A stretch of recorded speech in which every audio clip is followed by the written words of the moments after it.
Passiv sözünün lüğətdəki mənası bir şeyə qarşı reaksiya verməyən, aktiv olmayan, durğun, utancaqdır. Passiv bir insan dedikdə xarakter etibarilə şövqsüz, ətrafında baş verən hadisələrlə maraqlanmayan, insanların sıxıntıları və problemləri ilə maraqlanmayan, ətrafındakı çatışmazlıqlara çıxış yolu tapmaq niyyətində olmayan, utancaq, öz kiçik aləmində yaşayan bir insan modeli ağla gəlir. Bu cür durğun xarakteri bilərək, nümayiş etdirərək, bu çirkin modeli hiyləgərcəsinə müsəlmanlar arasında yaşatmağa çalışan insanlar vardır.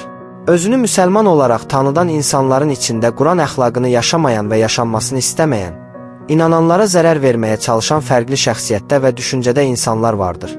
Passiv dediyimiz insan modeli, Quranda bir çox ayədə bildirilən və diqqət edilməsi üçün xəbərdarlıq edilən bir insan xarakteridir.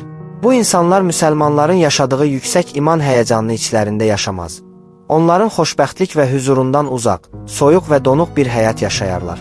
Bu kəslər Allahın böyüklüyünü anlamağı, Quran əxlaqını mənimsəməyi istəmədiklərindən, din əxlaqının yaşanması və izah edilməsi məqsədi ilə edilən hər cür cəhddə həmişə geridə qalan, hadisələri uzaqdan izləməklə kifayətlənirlər.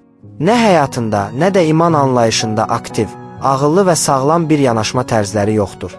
Allah Quranda, qovulmuş şeytandan Allaha sığınıram.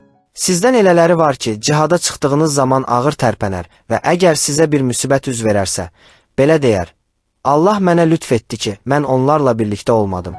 Nisa surəsi 72-ci ayəsi ilə müsəlmanlara bu xarakterdəki insanların şəxsiyyətlərindən xəbər verir.